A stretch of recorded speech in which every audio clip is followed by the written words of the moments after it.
nabonye ibibazo imisi yose abakozi bariko baravuga, imisi yose baraba leta. Naganda basubire mwicarico leta aba bose bari muri stade n'abari inyuma mu ntara zose nibo bagize leta. None uwo mukozi wa leta ariko arondera inyisha handi aho kwirondera kuri wenyene nuwahe?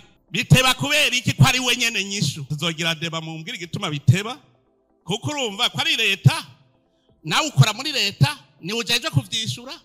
Narababwiye yuko jende umukozi wa leta, ministre n'umukozi wa leta, umwarimu n'umukozi wa leta, muganga n'umukozi wa leta. None umukoresha wacu ninde? Twebwe turi imbere y'abandi muri ayo maservice, ni twebwe nyene duca utagije. Tubazane aho twabajije twebwe nyene. Abakozi mwese nimugende mwicare hamwe mu mpinyishu kuri ivyo bibazo vyanyu nyene. Nimwaba muri abagaga genda mwicare hamwe mutange inyishu ku bibazo vyanyu nyene. Hama muce muza mu raporo muti inyishu twarayitoye. Mugabo naganda abwira ikindi, ibibazo bikunda kubazwa ngaha ndabizi, ni ibibazo bisaba amahera. Mwondangira mu kigega hari amahera ngahe ko tumenya yo tubaha, kuko nayo nyene ni mwebwe nyene muyazana, nimwe muyabungabunga.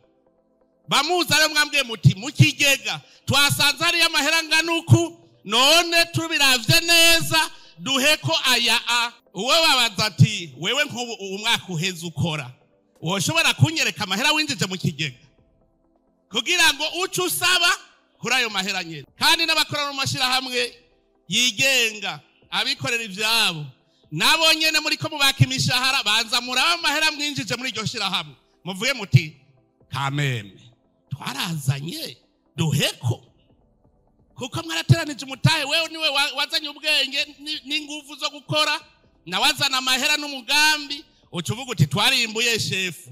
None rero twivuna umusasi. Ivyo nitubitegere kandi tubitegere uko nyene. Iryo jambo sinzasubire kumva ngo inyishu ziteba kandi ari abakozi ba leta babajije abakozi ba leta nyene. Nimwiyishure. None bisaba yuko ugenda ku birometero 5 kugira utange inyishu y'ikibazo cyawe. Biteba kubera iki? Ico kibazo sesubire kucumva ku mukozi wa leta. Nze ndacumve kubakora mu mashirahamwe yigenga. Ahandi ho nimwe muzotanga inyishu y'ibibazo. Hariho abandi nabo bicara ntibakore na kimwe ngo sindaronka intumbero. Nibwirizwa shingiro ntiri guha intumbero. Amategeko y'igihugu ntaguha intumbero. Mugaka avuga ngo ndindiriye intumbero yiyicariye ngaho. Ivyo rero tubisezerere.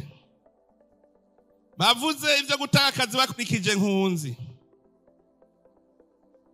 Nawe uyo nyene ni kagakoko kari mu mitwe yacu yuko tuzotungishwa na leta.